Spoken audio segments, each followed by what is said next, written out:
Hello, welcome to Chapter 5. In Chapter 5, we talk about cost management in an automated business environment using ABC costing and total quality management. Here, I'm going to go through an example problem. I would ask that you go through the slides on your own, and the slides correlate with the problem that the book uses to go through. So you can look through the slides along with the textbook to get more information. But I'm going to go through an example problem. So basically the concept of activity-based costing just builds on what we've already been talking about in Chapter 4. In Chapter 4 we learned how to allocate various costs using different cost drivers. The difference is that in Chapter 4 we were using traditional overhead allocation, a traditional process. So what that means is that we had only one cost driver that we were using for the entire organization. ABC, or activity-based costing, differs from that because we're actually going to be looking at the activities that are actually driving the costs that the company is incurring. So here, let's look at an example. So here we have a company, again, that makes desks and chairs. The desks are 5 hours of direct labor per unit and the chairs are 2 hours. Therefore, in order to make 100,000 desks, we use 500,000 hours per month, and in order to make 150 chairs, we use 300,000 hours per month.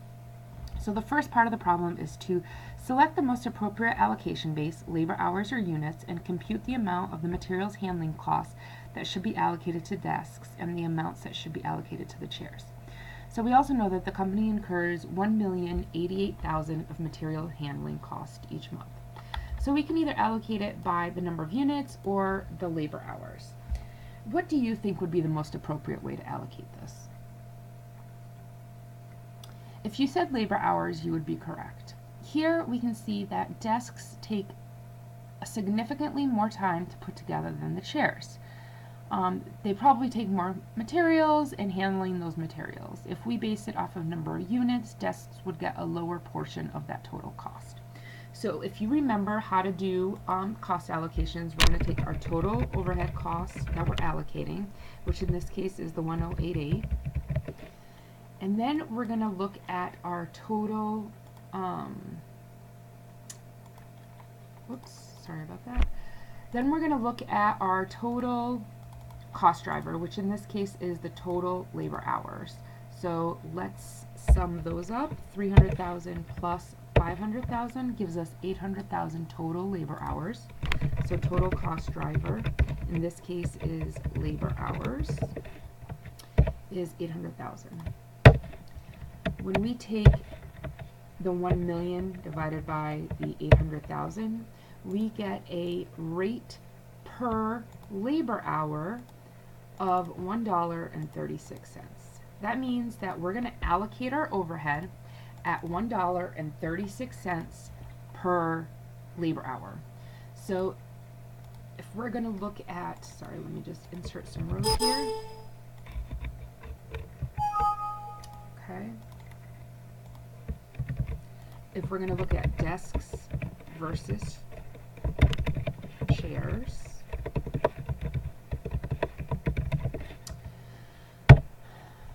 we have, oh, sorry about that. Our total labor hours for desks are 500,000 labor hours, and our total labor hours for chairs for the month are 300,000. So you'll see that the 1,088,000 is for each month. So then so this is our total labor hours. This is our rate, and then this is our total allocated overhead. So our total rate is $1.36 per labor hour. Oh boy, I'm having trouble typing today. Okay. So 500,000 times $1.36, and 300,000 times $1.36 gives us $680,000 for desks and $408,000 for chairs.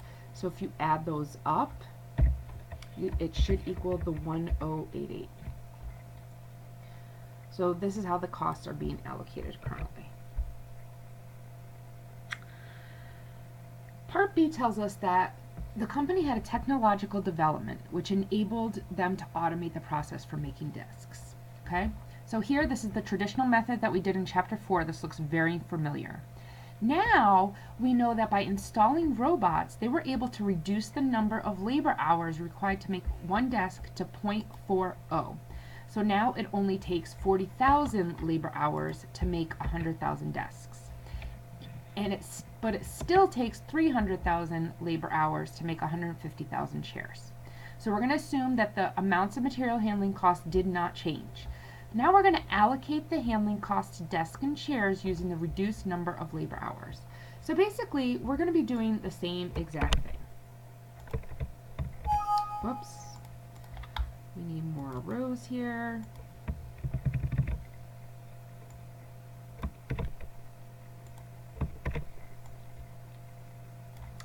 So again, we're going to take the total overhead cost, in this case is 108.8, and our cost driver is labor hours. So now we're going to add up the new total labor hours, which is 340,000.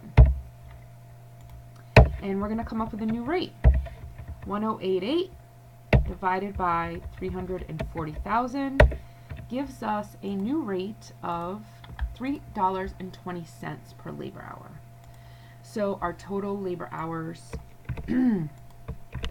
for desks are 40,000. The rate is $3.20.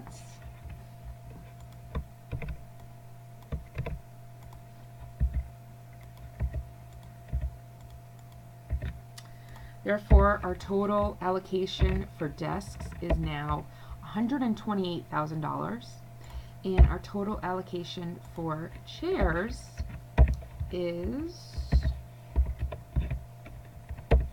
$960,000. And again, if you add those together, it'll give you the $1,088,000. So let's take a step back for a second. Does this make sense? Previously, when we used direct labor hours under the labor-intensive process, we had total allocated overhead of $680,000 and $408,000. Now, after automation, we have $128,000 for the desk and $960,000 for the chairs. So our overhead allocation for chairs basically doubled. It went from $408,000 to $960,000. Does that make sense? Did we change anything having to do with the chairs? They're made exactly the same way. There's no change. The automation did not impact them. Obviously, allocating the overhead based on labor hours no longer makes sense, because we know that the desks are going to have a significantly lower cost because the labor hours now involved with producing those desks are significantly lower because it's been automated. If the materials handling cost also reduced, then maybe labor hours would still be okay to use as an allocation, but the materials handling cost stayed exactly the same. Therefore, we know that labor hours are not actually driving the materials handling cost because it changed and that cost didn't change. They're not directly correlated. So let's move on to part C. The company is now going to adopt an activity-based costing system. So they identify the various activities that are associated with handling materials: locating a supplier, placing an order, transporting materials from the supplier to the company, inspecting the materials for defects, storing materials in a warehouse, preparing production recs, and issuing materials to the production department. So those are all of the activities that they've identified in this process. After analysis, they conclude that the number of production requisitions is the primary activity that drives the cost of handling materials. Because it's the primary cost driver, we should be using that to allocate our handling costs. So a count of the production recs for a month shows that the company issued a total of 4,000 requisitions, 2,500 for the desks and 1,500 for the chairs. So now we're going to use the production recs as the allocation base or cost driver to compute the amount of materials handling costs that should be allocated between the two products. We're going to assume that the cost is still $1,088,000. So now, let's do this again. Down here. Okay, this is going to be different. So now, instead of direct labor hours per unit, we're going to use product requisitions per unit. Oh, we don't even need this part right here, sorry. Because that's already above there. Alright, so our allocation cost is the same, 1088. Now we need to calculate our total cost driver. Okay, so we just said it was product recs, and there's 4,000 of them. We're going to come up with our new rate, which is the 1,088,000 divided by the 4,000 product recs, which gives us a rate of $272 per rec. Okay, so this is per requisition.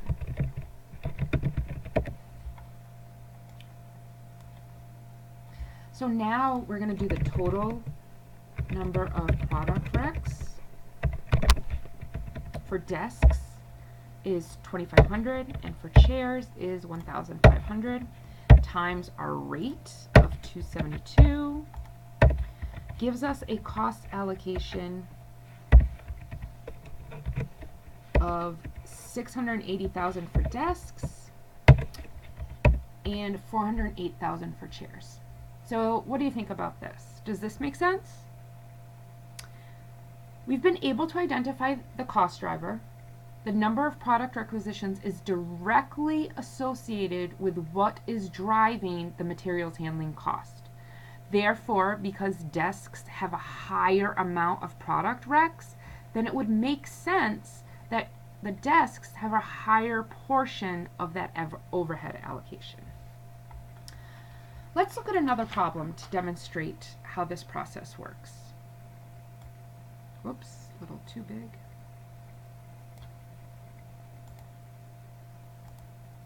Okay. So now we're going to be looking at this company that makes two different types of carry-on bags. One type is designed to meet mass market needs and is constructed of durable polyester.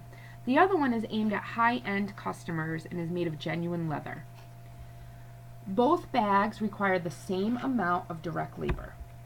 The leather bags have significantly higher material costs and they require more inspections and rework because of higher quality standards. Since the leather bags are produced in smaller batches of different colors, they require more setups. And finally, they generate more legal costs due to patents and more promotion costs because they're advertised more aggressively. So here's what we know. The polyester bag and the leather bag, the two different bags. We know their direct materials cost, $30 and $90. Their direct labor costs, so it takes 2 hours to make a polyester bag at $14 per hour, and it takes also 2 hours to make a leather bag at $14 per hour, and they typically sell 7,000 units of polyesters and 3,000 of leather bags. The total overhead costs are $272,000. The company currently allocates overhead costs using a traditional costing system based on direct labor hours. So what does that look like? If we're going to use direct labor hours as our cost driver, what would be our cost allocation and what would the combined cost of the two products be? So let's take a look. So we're going to use the traditional method, which is labor hours. So I'm just going to copy this onto a new spreadsheet. Okay, so this is the traditional costing method, or traditional allocation method. Okay, so what's our total overhead? Was $872,000, I believe. Let's take a look. Yep, $872,000.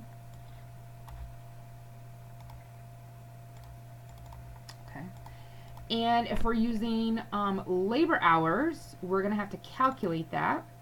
So we know that it's 2 hours for every unit. So total labor hours is going to be 2 hours times 7,000 units. It might help if I put an equal sign there. And 3,000 times 2 hours. Okay? So the polyester bag is 14,000 labor hours, and the leather bags are 6,000 labor hours.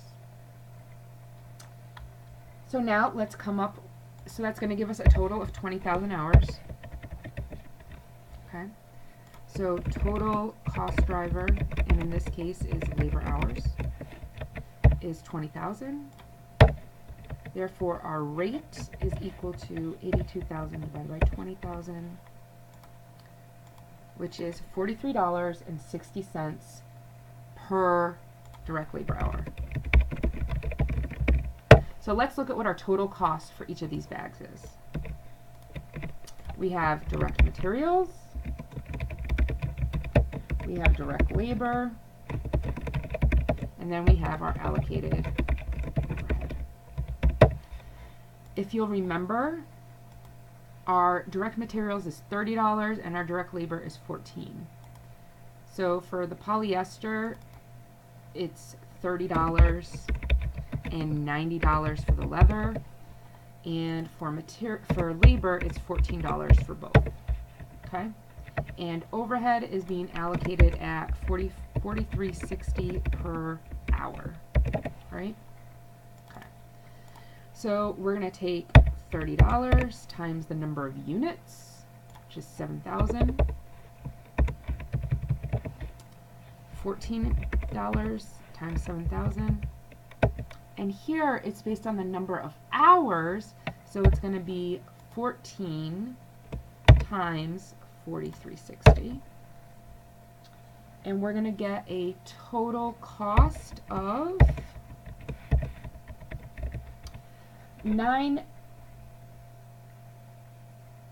Nope, did I miss something? Yes, sorry. I missed something here. So 7,000